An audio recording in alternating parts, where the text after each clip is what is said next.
हरे कृष्णा।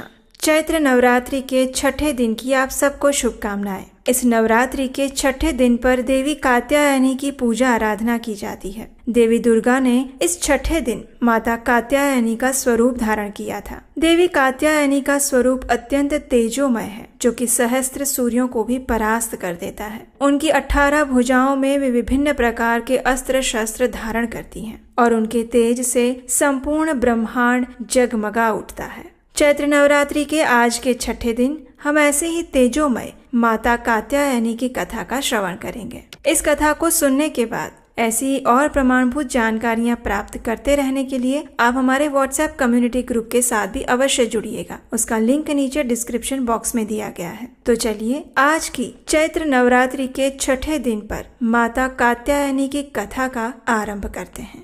पृथ्वी पर एक समय अत्यंत बलवान राक्षस रहता था, जिसका नाम था महिषासुर। अमृतत्व का वरदान प्राप्त करने के लिए उसने ब्रह्मा जी को प्रसन्न करने हेतु 10,000 वर्षों तक कठोर तपस्या की। अंततः ब्रह्मा जी महिषासुर के तप से प्रसन्न हुए और उसके समक्ष प्रकट होकर उससे वरदान मांगने के लिए कहा। पहले तो महिषासुर ने अमर होने की इच्छा रखी, लेकिन ब्रह्मा जी ने उसे समझाया कि ये उनके अधिकार में नहीं है, क्योंकि जिसका जन्म हुआ है उसकी मृत्यु भी निश्चित है और स्वयं ब्रह्मा जी भी अमर नहीं है। ब्रह्मा जी ने महिषासुर से कुछ और वरदान मांगने के लिए कहा। इस बात पर महिषासुर ने कुछ सोचते हुए कहा। उसने कहा, हे ब्रह्मदेव, आप मुझे ये वरदान दें कि कभी भी किसी भी पुरुष के हाथों मेरी मृत्यु ना हो, केवल एक स्त्री ही मेरा वध कर सके।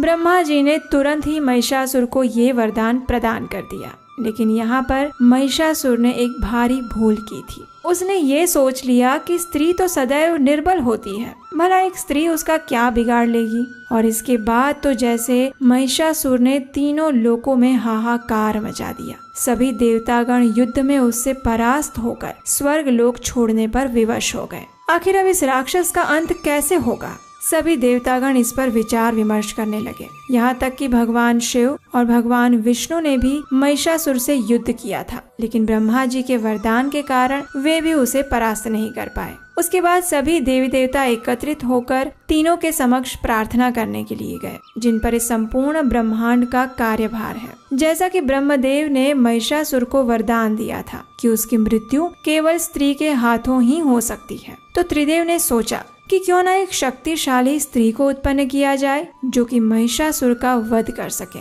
सभी देवता भी इस सुझाव में सहमत हो गए और इसके बाद ब्रह्मा, विष्णु और महेश ने अपनी शक्तियों को मिलाकर एक दिव्य और अलौकिक स्त्री को उत्पन्न किया। इस स्त्री का रूप अत्यंत भयंकर और तेजस्वी था। वह सिंह पर सवार थी। सभी देवताओं ने इस दिव्य स्त्री को अमोघ आशीर्वाद प्रदान किए और इस स्त्री का नाम था देवी कात्यायनी। युद्ध में जाने से पूर्व सभी देवताओं ने माता कात्यायनी को दिव्य अस्त्र शस्त्र प्रदान किए। भगवान शिव ने उन्हें अपना त्रिशूल दिया, तो वहीं भगवान विष्णु ने सुदर्शन चक्र दिया। ब्रह्मदेव ने उन्हें एक जल पात्र और माला प्रदान की, तो वरुण देव ने उन्हें एक शंख दिया। देवराज इंद्र ने उन्हें अपना वज्र प्रदान किया और वायुदेव ने एक दिव्य धनुष दिया। अग्निदेव ने उन्हें एक दिव्य बाण प्रदान किया और सूर्य देव ने एक तरकश। माता कात्यायनी ने कुबेर से एक विशाल गदा प्राप्त की और यमराज से एक दिव्य तलवार और ढाल। विश्वकर्मा ने उन्हें युद्ध में प्रयोग करने के लिए एक कुल्हाड़ी दी और इस प्रकार सभी देवताओं के आशीर्वाद से संपन्न होकर देवी कात्यायनी ने महिषासुर को युद्ध के लिए चुनौती दी। दोनों के बीच एक भीषण युद्ध छिड़ गया, जो कई दिनों तक चलता रहा और अंत में देवी कात्यायनी ने महिषासुर का सिर धड़ से अलग कर दिया और उसका अंत करके देवताओं को उसके आतंक से मुक्ति प्रदान की। स्त्री को साधारण और अबला समझने वाला महिषासुर एक दिव्य स्त्री के हाथों ही मारा गया और इस प्रकार देवी कात्यायनी ने अपने जीवन का उद्देश्य पूर्ण किया। चैत्र नवरात्रि के छठे दिन इन्हीं देवी कात्यायनी की पूजा और उपासना की जाती है। इसके लिए सबसे पहले सुबह जल्दी उठकर स्नान इत्यादि से स्वच्छ होना चाहिए। तत्पश्चात एक स्वच्छ आसन पर देवी का विग्रह अथवा चित्र रखें। माता कात्यायनी की पूजा में सम्मिलित होने के लिए लाल अथवा पीले रंग के वस्त्र ही धारण करना आदर्श माना गया है। उनकी आराधना के लिए गोधूली बेला का समय शुभ माना गया है। माता को पीले रंग के पुष्प अथवा पीला नैवेद्य अर्पित कर सकते हैं। भोग लगाने के लिए पीले रंग के मिष्ठान और शहद सर्वोत्तम माना गया है। ऐसा कहा जाता है कि माता कात्यायनी की आराधना कुंवारी कन्याओं के लिए विशेष रूप से लाभदायक है। और कुछ लोगों का ये भी मानना है कि जो कुंवारी कन्याओं को विवाह संबंधी समस्या आती है उसमें देवी कात्यायनी उनकी सहायता करती है। और हम श्रीमद् भागवतम में ये भी सुनते हैं कि श्रीमती राधा रानी और अन्य व्रज की गोपियों ने भी भगवान श्री कृष्ण को अपने वर के रूप में प्राप्त करने के लिए देवी कात्यायनी का व्रत किया था। तो इस चैत्र नवरात्रि के छठे दिन माता कात्यायनी की पूजा करने हेतु इस मंत्र का उच्चारण कर सकते हैं। चंद्रहासोज्ज्वल करा शार्दूल वरवाहना कात्यायनी शुभम दध्या देवी दानवघातिनी।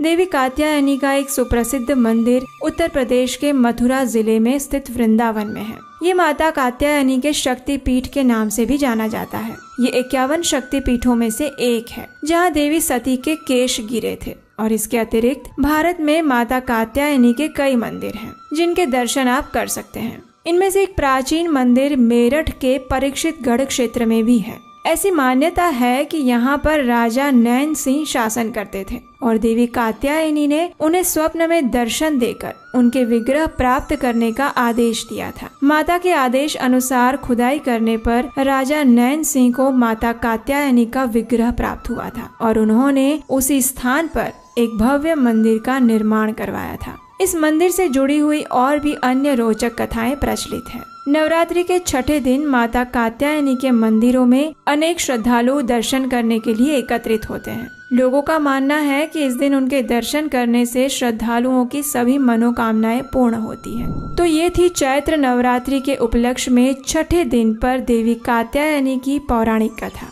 ये कथा आपको कैसी लगी ये हमें नीचे कमेंट बॉक्स में लिखकर जरूर बताइएगा। और याद से आपके अपने चैनल उपदेशाष्टकम को सब्सक्राइब करिए, नोटिफिकेशन ऑन करिए और अगर ये कथा अच्छी लगी है तो अपने मित्रों और परिवारजनों को शेयर करिए। इस नवरात्रि के दौरान हमारे द्वारा सुनाई जा रही इन पौराणिक कथाओं को सुनना आपको अच्छा लग रहा है और अगर आप हमारे इस कार्य की प्रशंसा करना चाहते हैं, सहायता करना चाहते हैं तो स्क्रीन पर दिए गए नंबर पर आप हमें अपना आर्थिक योगदान भेज सकते हैं जिससे हमें आने वाले वीडियोस को बनाने में भी सहायता मिलेगी। तो चलिए चैत्र नवरात्रि के छठे दिन पर देवी कात्यायनी से यही प्रार्थना करते हैं कि वे हमारे कृष्ण भक्ति के पथ में आने वाले हर प्रकार के अनर्थ रूपी असुरों का भी संहार करें और हम परम भगवान श्री कृष्ण की शुद्ध भक्ति प्राप्त कर सकें।